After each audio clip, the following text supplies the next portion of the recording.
some significant snow this weekend, next week as well. So there's a lot going on, and it's keeping us busy, let's put it that way. Continuing to watch the computer models. We have a fair amount of snow still on the ground, but especially up in the snowbelt regions where we've been seeing what feels like continuous snow squall activity. But look at this one particular area just to the north of Parry Sound, where we're getting a little bit more in terms of the amounts. Back into Barrie and through the Bruce Peninsula, some sizable snow on the ground as well. As you head further north, as you might expect, there is lots of snow on the ground. In terms of temperatures, though, for today, gloves all needed. We have a system that's coming through this weekend, and that is going to be a snowmaker across southern Ontario. That's a pretty sizable one that could bring upwards of 20+ centimeters in some cases, but there's another one next week. Here's Chris Scott and Jacqueline talking about the potential for midweek next week. Sorry.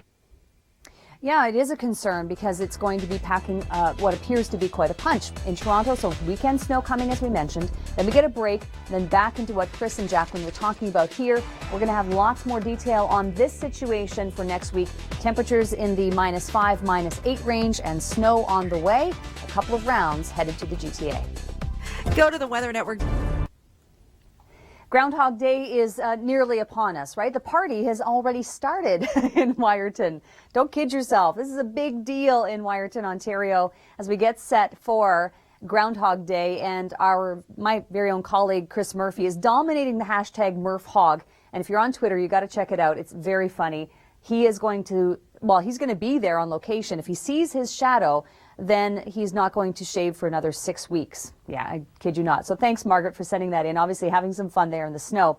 We do have a couple of systems, one being the Clipper moving through. And in terms of what we can expect with snowfall with this, not much, about 1 centimeter of snow for Toronto, for Ottawa, for Montreal through this system. This is the Clipper system that's going to be coming through overnight tonight through tomorrow morning. So the drive into work might be a tad slower than average. We get high pressure. It's not going to last for very long. As you can see, right hot on its heels is another storm system that's coming in. I'll have more on that in just a moment. Let's take a look at the amounts of precipitation. So I mentioned how much we'd get along the 401 and for metropolitan regions, but further north, and especially into northeastern Ontario, Sault Ste. Marie has seen a lot of snow this year. That's going to continue up into Elliott Lake, Manitoulin Island, down toward Georgian Bay, around Parry Sound, another 5 to 8 centimeters of snow on the way. Now we get into our next system. So here it comes. This time it's not a Clipper, it's a Colorado low. And in terms of timing on this one, through Saturday afternoon, we're likely to see the brunt of this. Now, there may be some changes in terms of the track of this low, so we've got to watch for that change very closely, and obviously our meteorologists are doing that. At this point in time, it looks like southwestern Ontario would see the most snow from this. Toronto is not going to be spared. We will see some accumulating snowfall, we expect, to the range of, say, between 10 and 15 centimeters of snow. Further to the south and west, Windsor, Sarnia, London, Niagara would be getting more snow, we expect, in the range of 15 to 20 centimeters of snow. Saturday through the day. So if you have to get out, probably early Saturday would be the better time frame, grocery shopping, errands, that kind of thing, as opposed to later in the afternoon and evening. Once this really gets going, the wind will be there as well, blowing things around. 7-day forecast in Toronto, so there's our snow on Saturday. Sunday will be cleanup day, and Monday sunshine, high of -6. This weather segment has... For the last couple to few weeks, we've had a big ridge in the jet stream across Western Canada. By contrast, in the east, we've had a lot of cold air and more unsettled conditions across the east. The impact that it has had, though, across the west, in the case of Yukon Quest, which is the dog sled race that goes from Fairbanks, Alaska to Whitehorse, Yukon, is that they have had to change the start and finish lines. And we've written about this online. There's a whole article written about it, and also a link to their official website where it talks more in detail. There's actually a countdown. We're 2 days away from the start of the race. It's 1,600 kilometers long. Imagine that.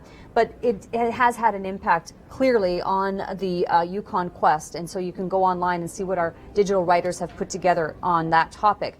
And on that topic, going from dog sled race to skiing, now, the coast mountain ranges have been seeing a lot of snowfall. So Whistler, Blackcomb, everything's fine.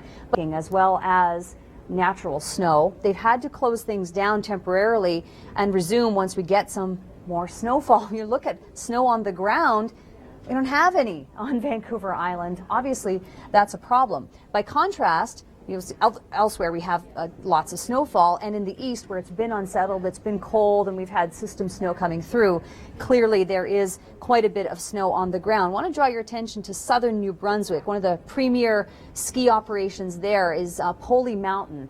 So it's interesting when you look at the east versus the west and the impact that the weather can have. But at Poley Mountain, they've got 23 of 30 trails open, ready to go, and really pretty good conditions actually in that region. I want to mention as well, if you're on our website at theweathernetwork.com, that you can find ski destination reports, be it in our country or across the United States, and also you can filter them by province. So I would encourage you to go out and do that. It's nearing the weekend now, and you may be thinking about getting out and doing some skiing, and this is just a really great resource to have at your disposal, be it from your desktop or from your mobile device as well. So we've got changes, or we've had some changes now in that jet stream pattern. Thankfully, the colder air is filtering down into British Columbia. We've got a bit of rain in Vancouver today. We have snowstorms on the way for Ontario this upcoming weekend, and of course we'll be covering it all for you.